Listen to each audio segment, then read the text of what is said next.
네, 여러분 반갑습니다. 미술 시간입니다. 이번 시간에는 우리가 그동안 그림을 그렸던 것에서 잠깐 벗어나서 오랜만에 감상을 해보는 시간을 가지려고 합니다. 바로 동양화에 대한 이야기를 해보려고 하는데요. 동양화를 사실 많은 친구들이 그렇게 접하지 못해 봤기 때문에 아마 동양화에 대해서는 생소한 친구들이 많을 거라고 생각을 해요. 일반적으로 동양화라고 하면 떠오르는 게 그게 풍속화와 민화를 이야기할 수 있는데요. 풍속화는 사회 시간에 배웠듯이 그 당시 사람들의 생활 모습이 드러나 있는 그림을 우리가 풍속화라고 이야기를 합니다. 반면에 민화는 조금 성질이 다른데요. 민화의 경우는 장식적인 의미가 강했다고 합니다. 더불어서 장식으로 많이 쓰였기 때문에 각각의 그림이 그 상징하는 뜻을 가지고 있는 경우가 많았어요. 그래서 이번 시간에는 여러 가지 민화들을 살펴보고 그 민화에서 그려진 대상이 어떤 상징을 가지고 있는지에 대한 이야기를 해보려고 합니다. 첫 번째 그림은 방금 보았던 이 그림인데요. 지금 여기 보이시면 그려진 대상이 크게 세 가지가 있습니다. 첫 번째로는 호랑이, 표범같이 생긴 호랑이가 보일 것이고요. 그 다음에 소나무와 까치가 자리하고 있다는 것을 아실 수가 있으실 겁니다. 일반적으로 소나무 같은 경우는 송부영신이라고 얘기하는 새해를 상징해요. 더불어서 까치는 우리가 옛날에 까치가 울면 좋은 손님이 찾아온다 라고 얘기했던 것처럼 까치 자체가 좋은 소식을 가져다 준다는 의미를 가지고 있습니다. 더불어 호랑이 같은 경우는 나쁜 것, 사악한 것을 물리친다라는 뜻이 담겨 있어요. 다시 말해 이 그림에 그려진 대상들을 잘 조합하시면은 새해를 맞이해서 이제 안 좋은 소식들은 물러가고 좋은 소식만 찾아오세요 라는 뜻이 담겨 있다고 할 수 있겠죠. 그 다음 두 번째로 살펴보실 그림은 여러분들이 아실 만한 화가인 김홍도가 그린 해탐 노화도라는 그림입니다. 이름이 조금 어렵죠? 그냥 간단히 보시면은 꽃게 두 마리가 갈대꽃을 잡으려고 딱 움켜쥐고 있는 이 모습을 나타낸 그림이라고 보시면 됩니다. 자, 이 그림이 상징하는 것은 무엇일까요? 자, 일반적으로 갈대 같은 경우는 여러분들 그 어사화라고 하는 장원급제한 사람이 쓰는 모자에 이렇게 달려있는 꽃을 의미를 합니다. 그리고 꽃게가 상징하는 것은 갑옷을 입고 있다고 해서 갑, 즉 순서상으로 첫 번째를 얘기하죠.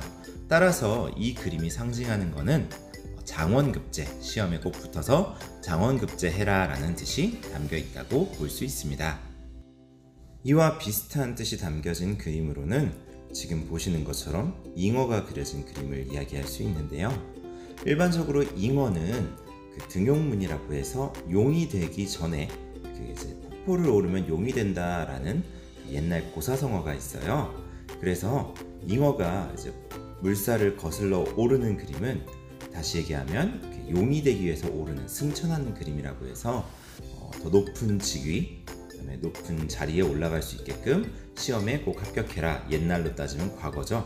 과거에 합격해라 라는 응원의 의미가 담겨 있다고 합니다.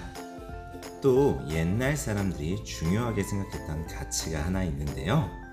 지금도 우리나라가 저출산 때문에 고생을 많이 하고 있기는 합니다만 옛날 사람들도 아이를 많이 낳는 것을 굉장히 중요시 여겼어요. 때문에 민화에도 아이를 많이 낳는 다산의 의미가 담겨 있는 민화들이 참 많았는데요. 그중 몇 가지만 한번 살펴보려고 합니다. 지금 보시는 수박과 포도, 그리고 잘 알아보실 수 있을지 없을지 모르겠지만 이 석류는 한 가지 공통점이 있습니다. 이 공통점은 다름이 아니라 이 세 가지 작물 모두 씨앗이 굉장히 많다는 건데요. 이것처럼 민화에 씨앗이 많거나 혹은 새끼를 많이 낳는 동물을 그리는 건 다산, 즉 자식을 많이 낳으세요 라는 축하의 의미가 담겨 있다고 해요. 참고로 앞에 보셨던 수박 그림 같은 경우는 자세히 보시면 보이실지 모르겠지만 쥐도 밑에 그려져 있습니다. 즉 다산을 상징하는 의미들을 여러 개 겹쳐서 그려놓은 거라고 볼 수 있겠죠. 이것 이외에도 지금 보시는 모란도 같은 경우는 모란이 상징하는 게 굉장히 화려하고 큰 꽃을 가지고 있는 것만큼 부귀, 즉 돈을 많이 버는 거, 이제 호화롭게 사는 것들을 상징하기 때문에 부귀를 누리게 해주세요라는 의미를 담고 있는 그림이 있기도 합니다. 같은 맥락으로 금붕어를 그린 그림 역시도 물속에서 굉장히 화려하고 눈에 들어오는 금붕어만큼 부자가 될 수 있게 부귀를 누릴 수 있기를 기원하는 의미가 담겨 있기도 합니다. 여러분들 집에서 금붕어를 키우시는 집들이 간혹 있을 텐데 그런 것도 어떻게 보면 비슷한 맥락이라고 할 수 있겠죠. 또 이런 부귀, 돈을 많이 버는 것 이외에도 여러분들이 좋아하실 만한 그림이 하나 있는데요. 바로 지금 보시는 새우 그림입니다. 과연 새우가 상징하는 것은 무엇일까요? 새우 같은 경우는 개와 비슷하게 갑옷으로 쌓여 있지만 개에 비해서는 훨씬 더 동작이 자유로운 그런 특징을 가지고 있죠. 그것처럼 새우 그림이 상징하는 의미는 여러분들의 일이 순탄하게 갑옷으로 쌓여 있기 때문에 안전하면서도 또 동시에 자유롭게 편안하게 흘러가길 바라는 그런 의미가 담겨 있다고 해요. 자, 이렇게 다양한 민화의 의미들을 살펴보았습니다. 물론 자세히 다루지는 않았지만 이제 벼이 빨갛게 서 있는 수탉 같은 경우는 우리가 높은 관직을 상징하기도 하고요. 또 여러분들은 잘 못 보셨겠지만 메추라기 같은 경우도 부부의 금수를 상징하기도 합니다. 이렇게 다양한 의미들이 담겨 있는데요. 자, 지금부터는 한 가지 그림에 이러한 다양한 상징들이 녹아들어서 어떠한 의미를 만들어내는지를 한번 살펴보려고 합니다. 지금 보시는 그림은 황묘농접도라는 이름의 그림입니다. 김홍도가 그린 민화의 하나인데요. 이름이 조금 어렵죠? 사실 그 이름을 간단히 풀이를 하자면 지금 화면에 보이시는 노란색 고양이, 즉 황묘를 이제 나비가 놀리고 있다는 뜻입니다. 고양이가 나비를 쫓아서 팔을 이리저리 흔드는 모습을 마치 나비가 고양이를 놀리고 있다는 식으로 이제 비유해서 표현한 그런 제목을 가지고 있는 그림인데요. 이 그림에 나오는 대상은 크게 5가지로 볼 수 있는데요. 우선 첫 번째로는 이름에서 드러난 고양이, 그리고 나비가 있겠죠. 그 다음에 3가지가 더 숨겨져 있는데요. 지금 이제 화면의 왼쪽 중앙 쪽에 보시면은 이제 빨간색, 보라색 꽃이 있어요. 이 꽃의 이름은 페랭이 꽃입니다. 또 동시에 그 꽃 주변에 이제 돌들, 바위죠. 일종의 바위들이 있고요. 이 앞에 자세히 보이실지는 모르겠지만 등이 굽어 있는 접시꽃이 자리하고 있습니다. 즉, 이 그림에서 보이는 상징은 나비, 고양이, 페랭이꽃, 바위, 접시꽃 이렇게 5가지라고 볼 수가 있는데요. 자, 이렇게 지금 이 그림에 담겨져 있는 5가지 상징들에 대해서 알아보았는데요. 여러분들은 이 5가지 상징들을 봤을 때 이 그림이 과연 누구를 위해서 무슨 목적으로 그려진 그림인지가 상상이 가시나요? 사실 조금 상상하기 힘드실 수도 있습니다.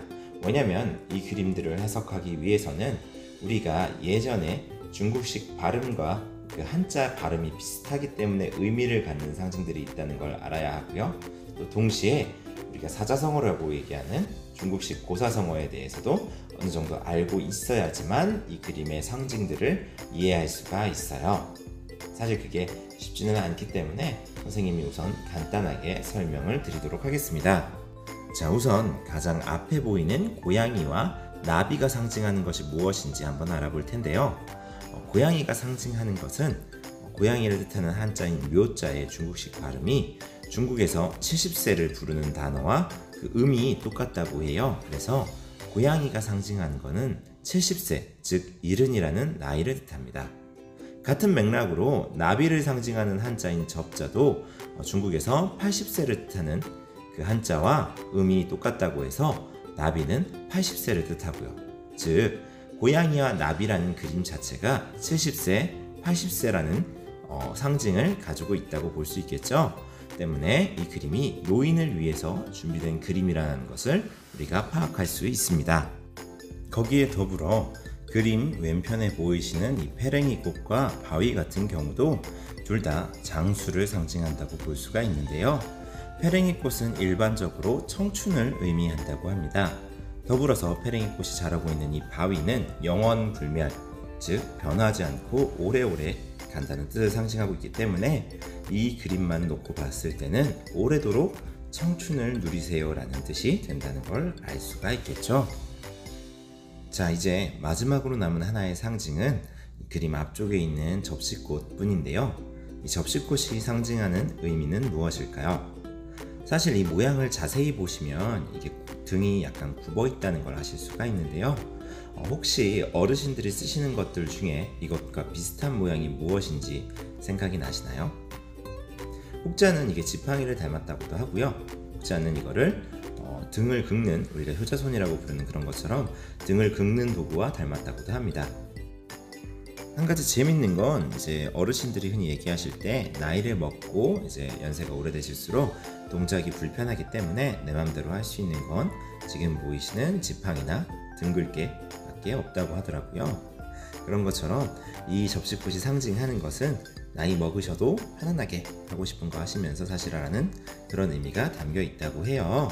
전체적인 그림의 의미를 다시 한번 살펴보자면 70세, 80세가 될 때까지 영원히 청춘을 누리시면서 즐겁고 편안한 인생을 사시라는 의미가 담겨 있는 그림이라는 걸 아실 수가 있겠죠. 자, 지금까지 우리가 미나에 담겨 있는 다양한 상징들을 한번 알아보는 시간을 가졌는데요. 여러분들 어떠셨는지 모르겠습니다. 아마 지금까지 미나를 보면서 미나의 의미에 대해서 고민하면서 미나를 감상하신 적은 거의 없으실 텐데요. 이렇게 의미를 알고 나면 미나를 보는 방식이 조금은 다르게, 미나가 색다르게 느껴지실 거라고 생각을 합니다.